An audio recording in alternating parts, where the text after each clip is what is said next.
Hello, welcome to the Tech for Good podcast. We are very passionate about two things, technology and our world. In each pod, we will be interviewing some fascinating people, business leaders, but those with a special interest in solving the biggest issues facing humanity today. Think the environment, think healthcare provision during a pandemic, think global social injustice. If you want to know more about technology's immense potential to fix and transform, then you're in the right place.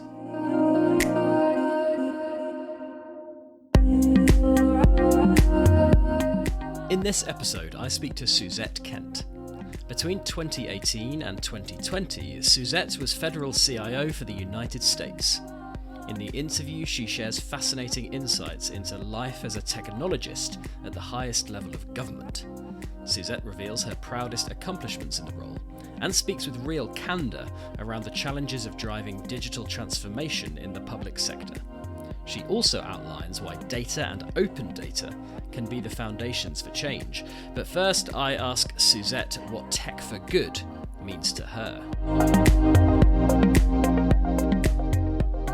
When I think about technology, I strive or hope that it's all for good, but it really means that we're using capabilities that we can create to improve lives, welfare, social well-being, in the case of government, protect homeland, individual rights, spur research, exploration. I get really excited when we discover things that we don't know because of the combination of, technology and data gathering. And whether it's a government or a for-profit entity, using technology, in a way that creates a better world. And I particularly, especially in this time frame, love when we can use technology to make it a more inclusive world in ways that we can make sure that there's fair and equitable access for people, in all different walks of life to, whether it's, again, services of, that they're entitled to, or they want to participate in, or products and services that are being sold, by commercial entities. So that's a long-winded answer, and I hope you don't think it's Pollyanna, but that is the thing that excites me about, technology is, doing things better. Yeah. Do you think, Suzette, that with everything that we've been through over the last 18 months with the pandemic, which I think has in some ways, especially in healthcare, obviously shone a light on the power of technology and how it can drive positive change. Do you feel like the Tech for Good, I want to fall short of calling it a movement, but do you think Tech for Good as a concept is kind of accelerating because of the pandemic? Yeah, I absolutely. Think about how many things, right? Think about the world if we would not have had, technology to move things to online, to keep, and that's goods and services, to keep connected to people through, as many times as people complain about video meetings and things like that. It's ways that we stay connected. We used technology to stay connected. We used it to ask questions, to find out information that, was coming, really, really fast. And I joked with some folks, here on the States. I was telling the story about my mother who would never have used like online grocery services or anything like that. And during the pandemic, she had to, and then she figured out she was delighted. She thought it was wonderful. And she's like, I don't know why I didn't do this before.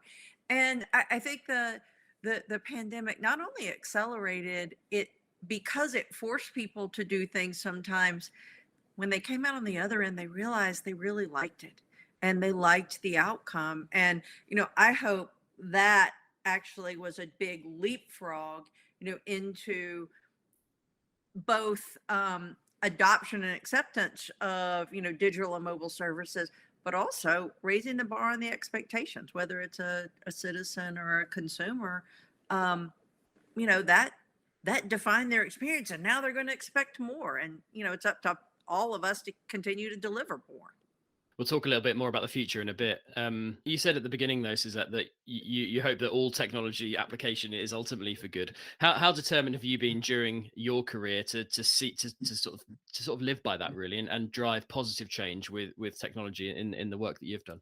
It's been at the center of, I actually, when someone asks you like, what's a moniker? Sometimes I say business transformation because technology is a part, but that's a small part. Um, Understanding, different outcomes and being able to bring together all the pieces to drive that, both, the people, redesigning business processes, whether it's, data and technology. I've always made that a center, whether it was my time in private sector, I was focused on clients and customers, or as the, US federal CIO focusing on citizens. I like to make processes work better, digital platforms, broader access, automation, all things that we talked about. And the many of the hallmarks of my own career accomplishments have been to do things that haven't been done before and to leverage technologies in ways that solved problems, whether that was, in the banking days, electronic banking, using images instead of flying pieces of paper around, you doing things with digital signatures, delivering services on a mobile phone or web, and in government, some of the same things. And one of the best experiences is spending time kind of with legal and ethics teams. That may not sound fun to some of your listeners, but really talking about what we can do and what we should do.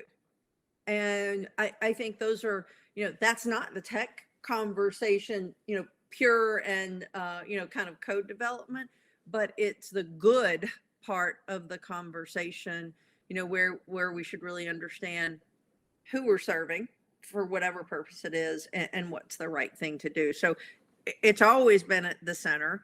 And, I've been very, that's why it's still fun to me. And that's why it's exciting.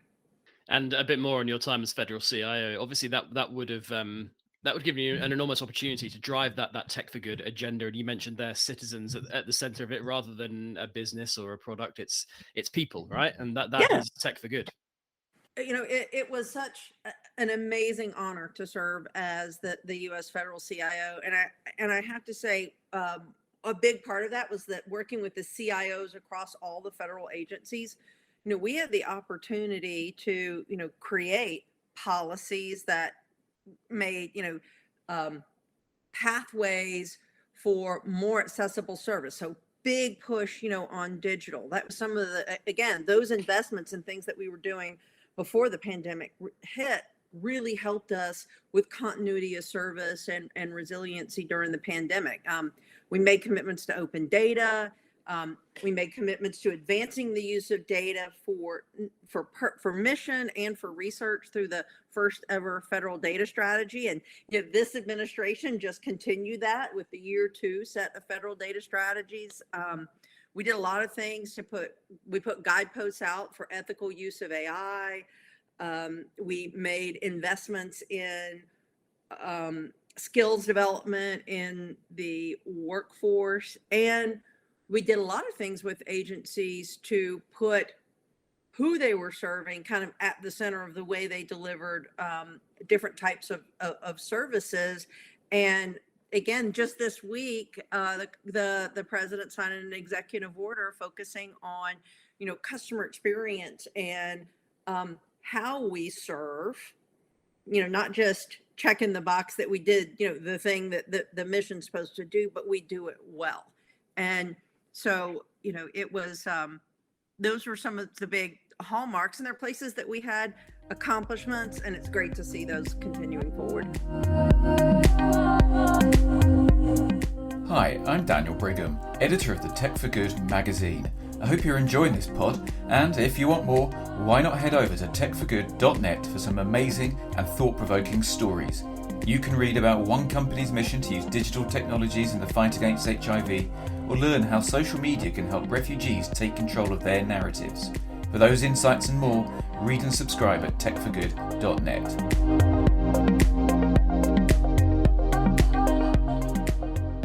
Yes, some great accomplishments there, Suzette. You mentioned your career previously. You spent a lot of time in financial services in the private sector. When you were a federal CIO, what challenges did you confront when, like, compared to your work in the private sector? How different was it, and how, I guess, was it more difficult to drive your kind of agenda around tech for good and technology in general? Yeah, well, that's a fun question, and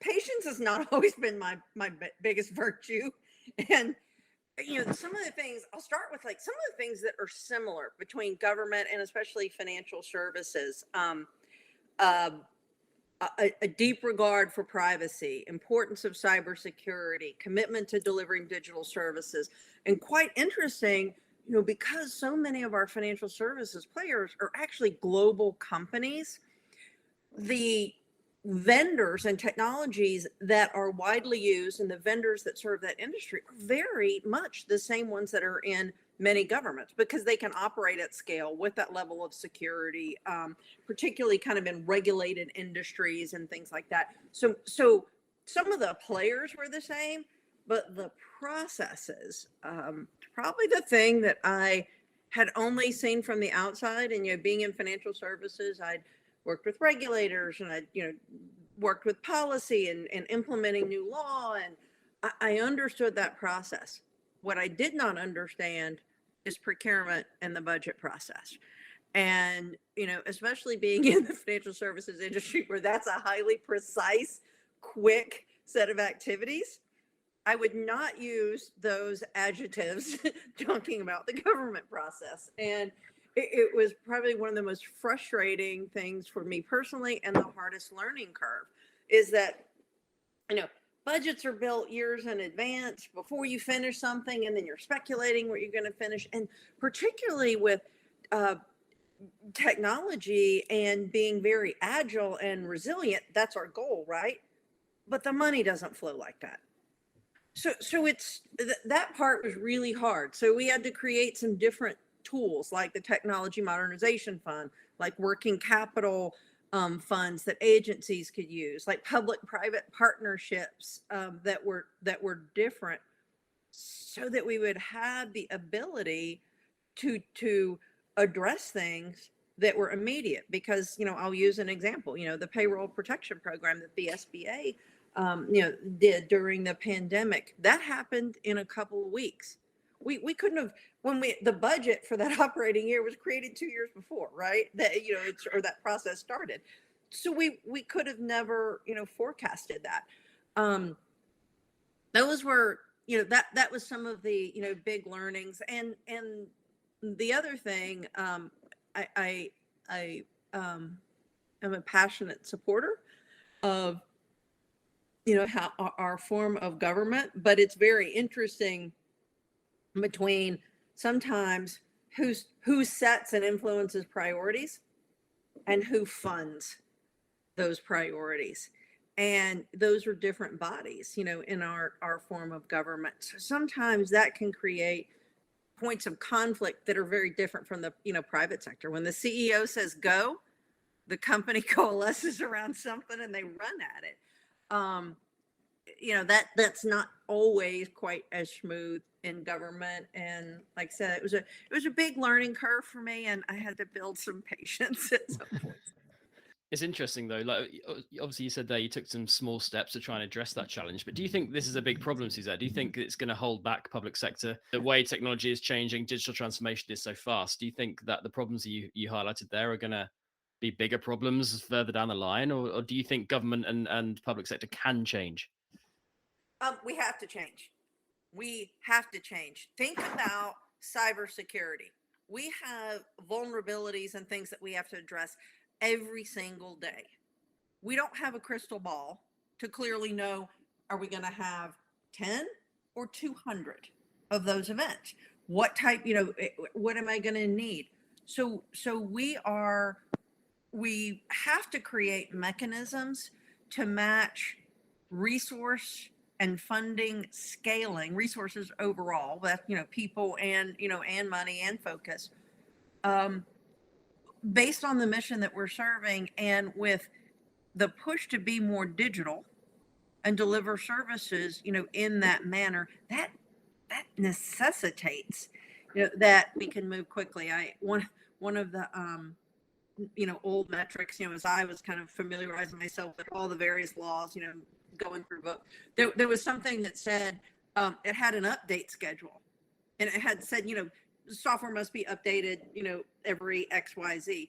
And I looked at that, and that was so antiquated, right? I mean, we update and address enhancements almost on a daily basis. So we have to get to places where the funding ebbs and flows better match the actual demand for the sets of activities. And there's lots of different ways to do that. And we put a few in place, but we got to keep asking the question, just like any process, how do we make that better and less burdensome? Right. Let's talk about data. In this context, how important is the use of data in being a force for good? I'm actually doing things now, both I was a huge champion inside government. It was one of the main, areas that I spent a lot of time. I'm still doing outside for government, and, a big part of it, volunteer. I know that's how you and I first met. Centering on data lets us do a couple of things.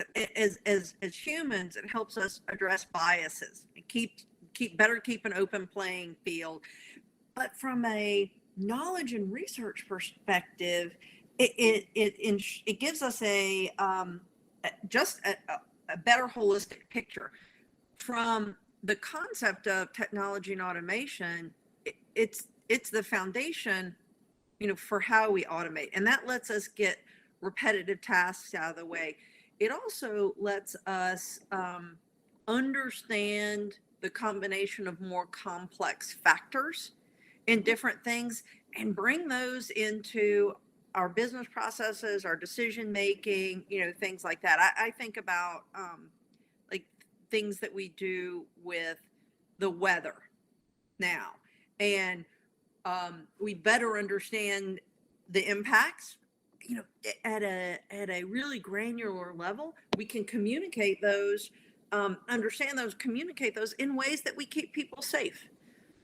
We can do that, with food. We can forecast structural damage. We can, one of my favorite, we did a couple of kind of public, or we publicly shared the results, projects with AI, where we were able to, one of them was pretty easy. We were able to look at outdated regulations and kind of clean up a whole bunch of, stuff in the health and human services area, so that it made it easier for providers, to work together.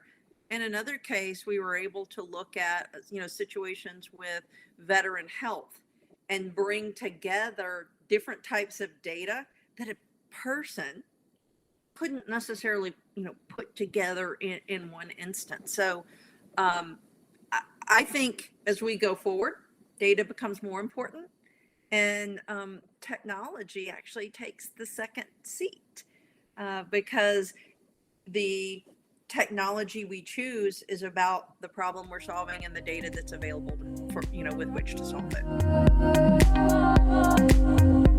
Who says children can't change the world? Our Teenage Tech Stories podcast showcases the extraordinary work of young entrepreneurs on their way to becoming tomorrow's tech leaders. Listen now via the Tech for Good podcast stream or by visiting techforgood.net.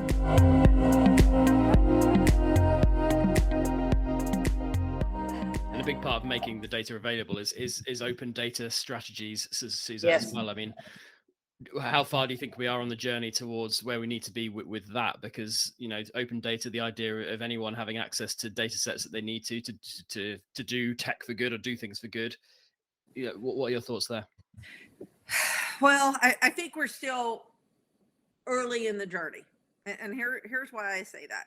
And any of the data scientists or people in data science who are listening, I hope they don't throw something at, whatever device they're listening on.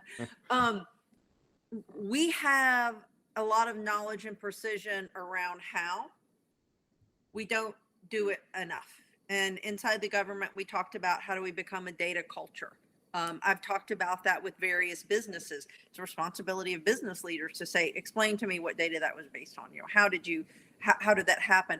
But we also need to advance from just the concept of, rows and tables and statistical to data visualization, to how we make data open and available in a way that still respects the rights of the individual. And there's a lot of places where accommodate or understanding that and addressing that with technology still needs to be done. And I'll use it. I spent some time on your side of the pond with the GDPR, talking about kind of what that meant and how to implement it. In many places, we don't have enough levers, or call it capability, just for a person, a citizen, a customer, or whatever, to have control of their own information.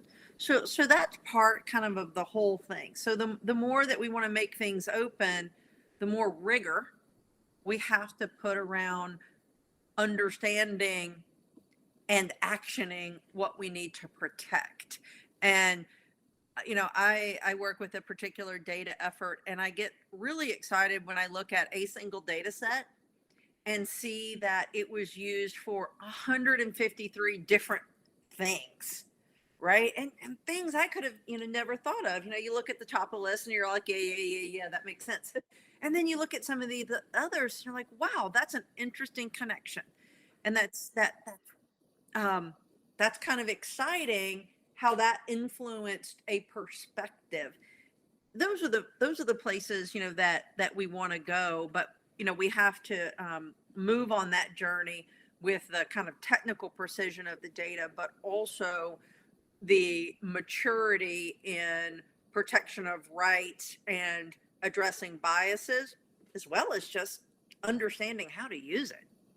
Exactly. Yeah, it's not just a technical problem; it's an ethical situation as well. Yeah. Isn't it? So a huge thing, but huge potential as well. So Suzette, alongside the better use of data, what other technologies and digital tools do you think will underpin public services in the future?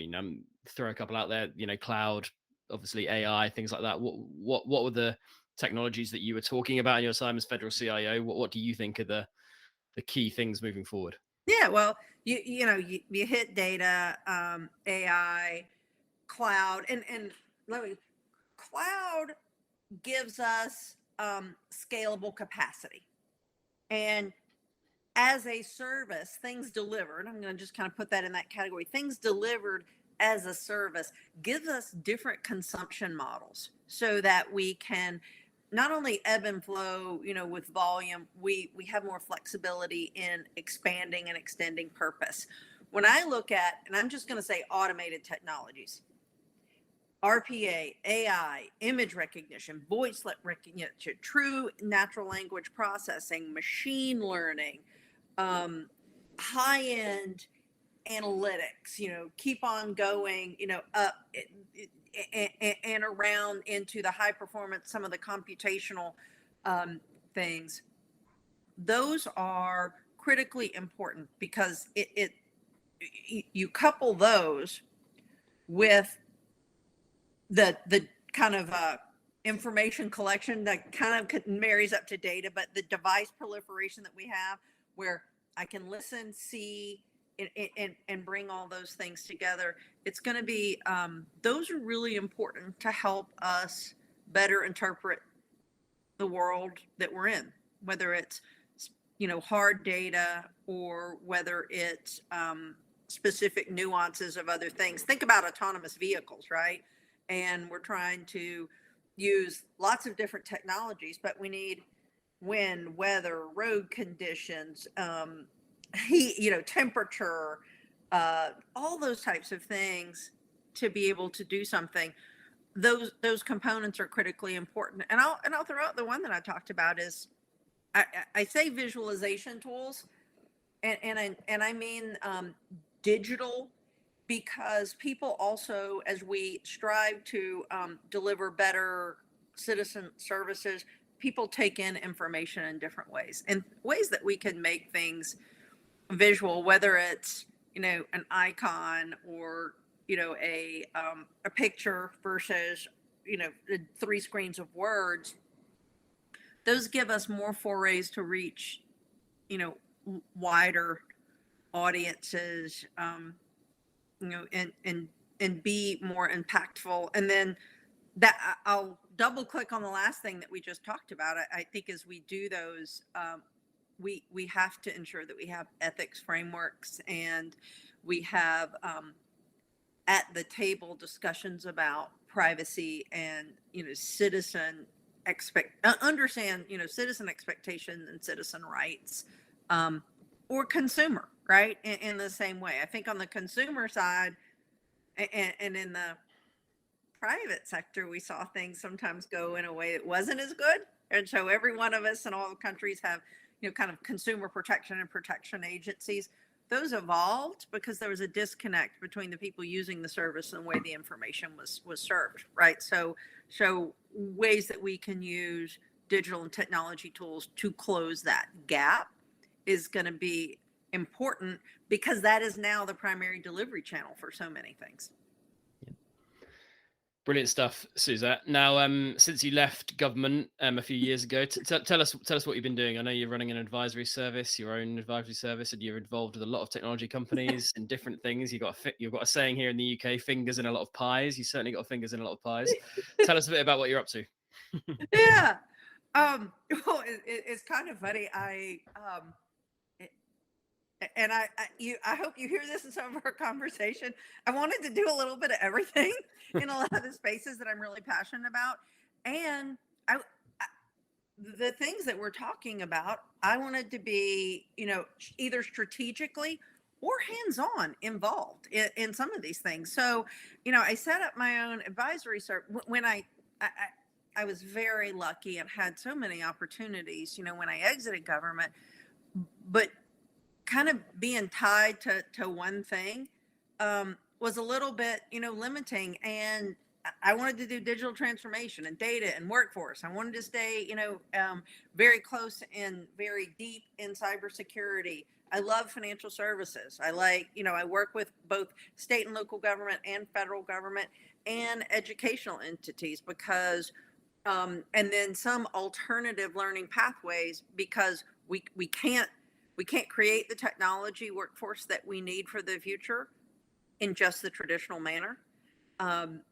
So I wanted to work across all those spaces. And so setting up my own set of advisory services lets me do that and work with some of those, companies in different modes. For some, I'm on their board, and that's a much more, strategic kind of regulated role. Others, I'm involved in product design, and in some of the others, I'm, working with them on actually how to tailor products to certain markets. So I took a path where I could be lucky enough to work on the things that I love and not have to do the stuff I don't like as much. Well, you took a path, Suzette, that is split off into many, many different paths, and you're walking down all of them. So I think that's a fair. Yeah. I want to ask you on a final point: Are you optimistic about the future of the stuff we've talked about today? Because I thought you were very honest when you were talking about the challenges, especially in the public sector, of driving digital transformation. But we all know about the potential of data and technology. Are you optimistic that in the future we will see these tools and data being used in a much more sophisticated and ultimately in a way that is going to better serve people? Are you optimistic about that? Ben, I'm definitely optimistic. I wouldn't do what I'm doing if I weren't optimistic. But I do think we have to all be, involved, and we have to kind of raise our hand if we see something that doesn't look like it's quite good or, in that direction. I also think the nature of our connected, highly digital world, it's a matter of survival. But I'm excited about the future, and that's the reason I'm on the path that I'm on, and the reason I wanted to talk to you today. That was the Tech for Good podcast. Listen, subscribe, and rate us on Spotify, Apple Podcasts, Google Podcasts, and Stitcher.